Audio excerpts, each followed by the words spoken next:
Welcome to Pharmacy View, Technology and Pharmacy Business podcast series, where we provide regular interviews with pharmacists and key industry people within the Australian pharmacy and associated industry.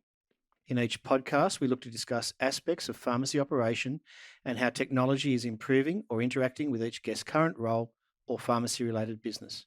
I'm your host, Scott Carpenter, and today's guest is sponsored by Shopfront Solutions, leading the way in digital marketing and communications, providing a cloud-based platform for pharmacies to manage all of their digital messaging and print-based collateral. For more information on the Shopfront Solutions digital platform, simply go to the website at shopfrontsolutions.com.au. I'm talking today to Rachael Runner, currently National Business Development Manager at Demodeks Meditech. Welcome, Rachael. Thank you, Scott. It's a privilege to be here. Now, Rachael, from memory, the first time we met, I think, was in Adelaide, and I was over there visiting some pharmacy businesses. And at that time, you were working as part of the GuildLink team, from memory anyway. We've also continued to bump into each other at many pharmacy conferences and events. But for anyone listening today that may not know you, who is Rachael Runner?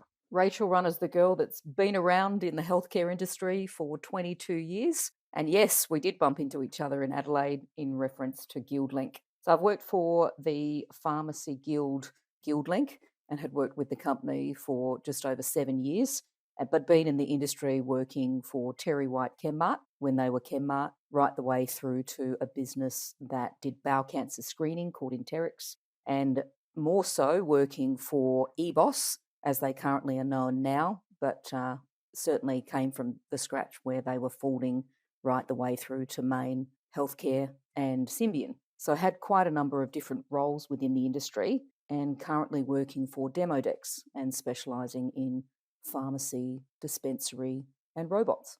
Well, that's a really broad range there and some great experience, I'm sure, based on that. And we'll include a link to your LinkedIn profile page for anyone who wants to get in contact with you. But there's certainly some great experience there from what you've just described to me.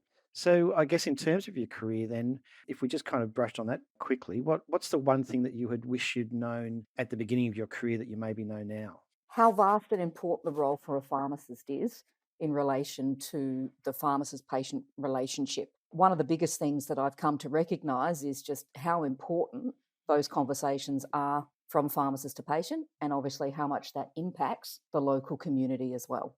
Okay, no, that's good. And I guess in terms of that that time around pharmacy, what would you consider some of the best resources that you've been able to use or be aware of that have helped you along this journey in pharmacy? I'd have to say that people that have gone before me have been very influential in where I'm at right now and the strength zones that they've had within their fields that have complemented what I currently do. But I'd also have to say one of the best resources that I've tapped into is just that listening skill and having an understanding, watching and observing right the way through to just seeing people within the industry, how they interact, and more importantly, how that affects the livelihood of just the normal person that walks through a pharmacy door that's just a patient like you and me that needs some help in their patient health and wants to see that the pharmacist or the people that they're speaking to can make a difference with them. That's great. And I guess then in terms of that, then through this journey, what areas have you come to become really passionate about around the pharmacy in your career and your personal, I guess, contribution to it? Yeah, I love that question. It's specific for my passion, and that's people, and it's making a difference and being a difference. I think one of the key things that I've learned in life is that you can't be everything to everyone, but what you can be is just real and raw and relational. And I think the biggest thing for me in our pharmacy industry is just having an understanding that you want the patient health to be the winner, no matter what that takes. Oh, that's cool. If you're excited about anything in pharmacy at the moment around the future, what's on your mind from that perspective? Automation for me is probably where I'm at in that headspace about the future of pharmacy. And I think also just where a pharmacy can save time, save space, and save their resources from a workflow efficiency. I think at the end of the day, when something's chugging along like a well-oiled machine, it just makes a very easy environment to be in. I think when a patient walks through the door of a pharmacy, they don't get to see all the idiosyncrasies of what happens in the back end. They don't know what time and effort's been put into even just the labelling on their medication and getting that right. And we all know that you want to get those things right. So for me, the future of pharmacy is in regards to having the best efficient dispensary workflow. That's pretty crucial for the future. And that then will proof and help with the business, free up the staff to maximise their patient services. And I guess that also falls into the forward dispensing. It then gives the pharmacist the opportunity to spend more time with the patient and have those crucial discussions about where the patient's health's at, and then obviously any other complementary services that can be offered, and to also get that loyalty of patient customer service coming through. Yeah, and look, that's great. And look, certainly shortly, I want to talk to you a bit about your time with GuildLink and also your current role and the technology advantages or advancements there that you've seen. But in terms of the journey so far and your learnings, if there was one common myth that you feel that is out there that you wanted to debunk, what would that be? I'd have to say I'm a little bit biased at the moment, but automation is not too expensive, and robots certainly do not replace human beings. That human contact, that human interaction with a pharmacist and a patient is so crucial. I myself am a patient in a pharmacy, so I totally get it. I might be on the other end where I'm providing a service, but I also need that service provided back to me when I take my hat off and I'm not in work mode. So I think just being human is just key to moving forward, and the automation is also part of that future proofing to help with that workflow efficiency. Yeah, so in other words, the technology advancements that have come over time should be complementing and making the customer experience and the team experience a better one, and not necessarily just implementing another technology platform that somebody's got to do something with. Absolutely.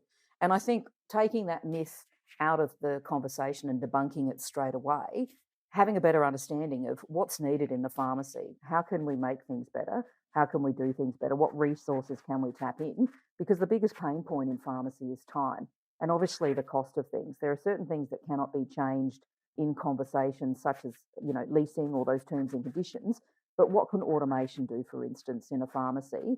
It could then free them up. And I think if you were doing priority tasks over doing the simplicity of stock management reporting, in the essence of it being more time and labour cumbersome, it would make it a lot easier to then be putting your time and efforts into the things that are most important and to keeping your patient health as the winner at all costs. Yeah, no, that's great. If we can chat a little bit about your time with GuildLink, I had a great opportunity a couple of weeks ago to have Aaron D'Souza on one of these episodes, and he was certainly great to chat to in terms of where it's at today, and would almost suggest you may have been at GuildLink in the very early days. Would that be right, or it had been around a bit by then?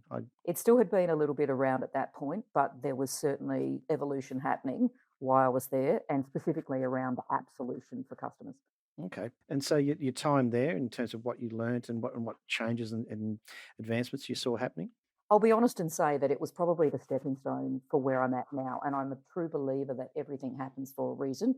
And all of that knowledge and experience and learnings from working with the GuildLink team has put me in a better verse position now. Again, because I can be real and raw and relational with those that I'm speaking to, whether it be key stakeholders or decision makers, just in that conversation. Again, because I have a better understanding of how that dispensary software works. With dispensary software, obviously our Meditech automation solution works in conjunction and it's integrated. So again, having all of that information from when I did work with GuildLink and then having that business conversation, it's just an easy segue to complement not only the Guild and GuildLink, but also in a decision maker's time and efforts, again, producing another solution that could help them in their resource toolkit. Yeah, no, I understand that. So, in terms of your time with GuildLink, you've travelled around Australia a bit then and worked with quite a few different pharmacies and pharmacy groups, I would imagine. I have. So, is there any states of Australia that you haven't been in or territories? I've got to be honest and say I haven't hit my foot on the Northern Territory at this point in time, although I Okay. am seeing quite a few deals happening where it looks like it's going really lovely to be a spot of holiday in Yeah. that sense. But yeah, Northern Territory is one spot that I haven't been, but again, it's on the bucket list. Yeah, no, that's fair. And I guess then in terms of that time, so you're still visiting different pharmacies today, but also predominantly working with pharmacy groups and brands. Would that be my understanding? That's so true. I am working with pharmacy groups. In fact, being in the role that I am, we're servicing the 5,800 pharmacies across Australia. So whether or not they're a brand or whether or not they're independents, we're non-biased in that sense, and a bit of Yep. a guild mentality that I've taken on board to ensure that everybody gets that service from us. Where my experience has expanded in this particular role is working with shop fitters, looking at hospital pharmacy, for instance, Yep. not just community pharmacy, working closer with all of the guild branches, with wholesalers as well. So it's looking at the full model and a business plan where we can help each other. There's a couple of collaborations and partners that I've had the opportunity to join with. And again, that's been purely because of the relationships that I've had that are off the back foot of working for GuildLink. But it just opens up that door to designers, shop fitters, going to more conference and trade fairs, and just looking at those opportunities, even on social media, to talk more on the educational piece rather than just, providing a solution in a financial aspect. It's also providing the other resources and where future of pharmacy is headed for 2025, as well as some of the other products that we have on range that again can help for convenience for pharmacy as well. As well. Yeah, all right. So then if we come up to where you're at today and again with some focus on technology, I see the business you're in for today is Demodeks Meditech.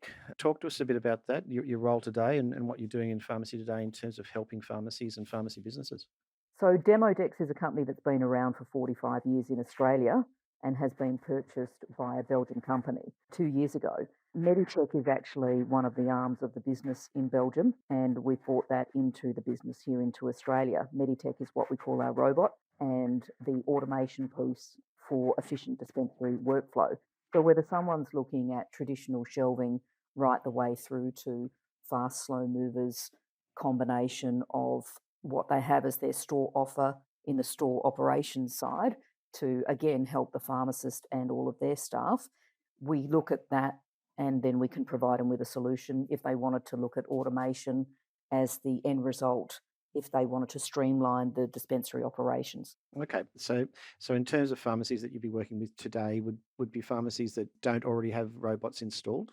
Yes. And if they did have a robot installed, then we've obviously got other solutions that we could provide to maximise the patient service and experience of patient walking through the pharmacy from touchscreens right the way through to kiosk or vending or click and collect services. Okay. Oh wow. And these are all available today or coming into Australia as we speak? They are, in fact, we will be having a big launch for APP coming up, as well as we've also got pharmacy automation robots being installed as we speak.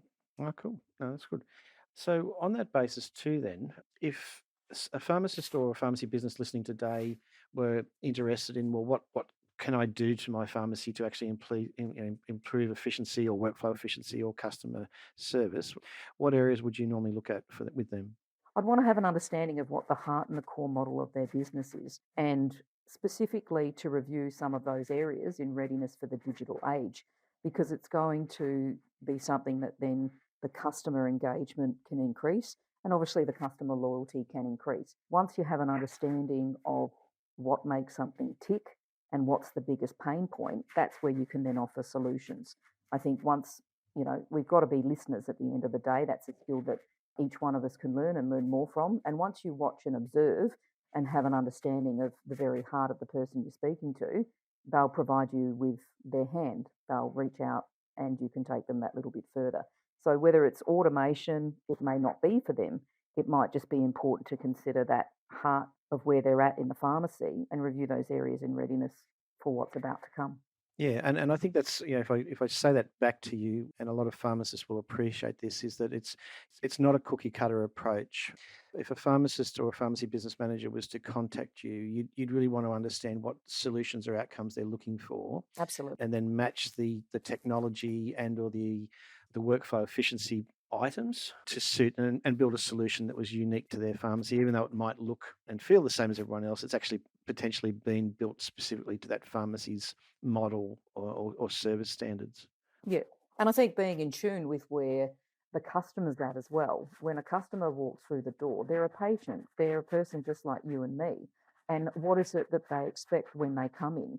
Now, we could have a mum and bub scenario where the mum wants to come in and only speak to the pharmacist and be in there for a short time period. So it's more of a convenience rather than someone that might be of a more mature age, that's the only time they get to come out of their home and sit down with someone and have a chat. So you've got to have those adaptations. You've got to be able to have that understanding of who your patient is and then what your offering is. And we like to provide solutions based on, as a pharmacist, let us give you those tools.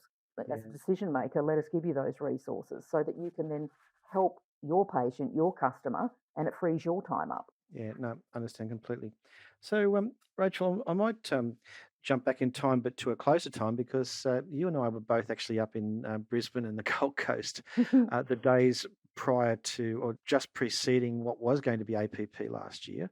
And we both basically had to kind of pack up and head back to our respective states. But so, how has the year 2020, what I call the year of the COVID, been for you and the business? And how's that changed how you've had to, I guess, interact and communicate with pharmacists? It's actually changed my outlook in a good way. And I look at 2020 and I look at it very carefully and reflect on really good times because it's made me think outside the square. It's made me be more innovative.